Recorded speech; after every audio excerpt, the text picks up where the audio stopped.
Hey guys, Juicy Sushi here from India's Finest, and today we're going to start a series called Primetime Player Breakdowns.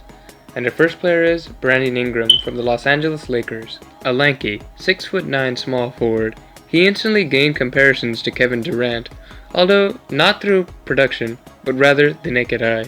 Possessing a 7'3" wingspan, his natural tools are remarkable, but are in need of muscular refinement, as his frame only supports about 196 pounds. Brandon's lack of bulk led to his inability to finish amongst the trees in the NBA, but what shocked many, including I, was his inability to connect on his jumpers, his bread and butter. This, combined with his inability to connect on the charity stripe, really does leave a lot of questions for his offensive game as a whole. Both factors did combine to form an inefficient rookie season with little scoring from the best scorer in the draft. And now Ingram's rookie season was nothing to behold. Many want to forget it. It was quite forgettable. It was low production and low efficiency, but many positives did come out from his rookie season, such as his defensive prowess. His long length, coupled with his decent lateral quickness, allowed for him to attain half a block. That may not seem like much, but considering his positional typing of small forward and not attaining many chances to protect the basket, it's a decent amount of blocks.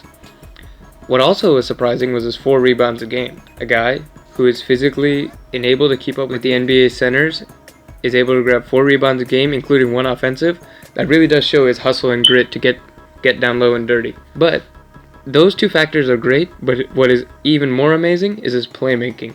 His playmaking later down the year is where Luke Walton used him as more of a playmaking 3 rather than scoring 3, because his scoring wasn't there. He only averaged 2 assists, albeit not that great. But when he was ran as a primary ball handler with also primary ball responsibilities, he was able to grab a near triple-double, 11, 9 assist game. And his playmaking, body type, and defensive prowess combined really molds him into not a Kevin Durant, but rather a Giannis Antetokounmpo. Now, if Brandon Ingram can even become close to the player of Giannis Antetokounmpo, Brandon's on a good career path. I think Brandon already has a better natural shooting touch. Even though it hasn't been shown in the NBA, there's more proof of Brandon being a better shooter than Giannis. So I would say, rather than Kevin Durant, you should see more of a Giannis with a better jump shot. Although he most likely won't ever rebound or assist close to Giannis, but he should have respectable numbers in those categories. And what's even more amazing, if you compare Giannis and Brandon Ingram's rookie statistics, they're nearly identical. Giannis averaged 0.4 more rebounds, but they both average 4 rebounds, they both average 2 assists, and they both average... Giannis averaged 7 points while Brandon averaged about 9, or about 10, really.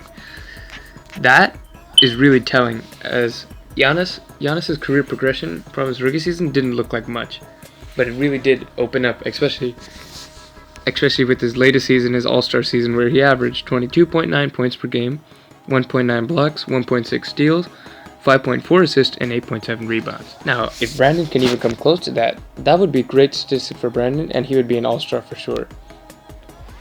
I believe Brandon will be more around the 24 to 25 point range, with about 6 to 7 rebounds and about 3 to 4 assists, because I believe Lonzo Ball will take a lot of the ball handling duties away from Brandon Ingram, and his natural growth will allow him to bulk up and grab more rebounds around the basket. I think Brandon Ingram will develop into a great player. I hope he does, because the Lakers really need it. Now, a future outlook for Brandon and future fit, I would hope Coach Luke Walton would use him in a power forward situation as a small ball 4. Once he bulks up and he extends his 3-point range, I think Brandon is not going to be valuable as a 3 anymore. I think he's going to be extremely valuable at the 4 spot, because he already shows a knack for rebounding, which helps him. He shows a knack for playmaking, and if he's able to get his jump shot around, he's able to score and shoot with efficiency. I think that would really help Brandon's career progression, because playing against the 4s, you may play... once he bulks up, he'll be able to match up physically with them, and he'll be able to outspeed and outquick them. But also, what was mentioned before in his defensive prowess, he'd be able to guard the rim, and he'd be able to really help. Like, he would have an impact like what Kevin Durant did on the Warriors, right? Kevin Durant, he's coming in. He expects to play the 3. He plays the 5 through 4 because the Warriors need a center in their death lineup. I could see a death lineup situation where Brandon Ingram plays a 5 and he's protecting the basket because he's an adept shot blocker and he has the tools to be a very good shot blocker. So a future outlook for Brandon would be to play that 4 spot, and it would really help his career out. Now signing off, Juicy Sushi. Hope you stay tuned to India's Finest, and please comment, like, and subscribe. Thank you. Teamwork. Now sacrifice for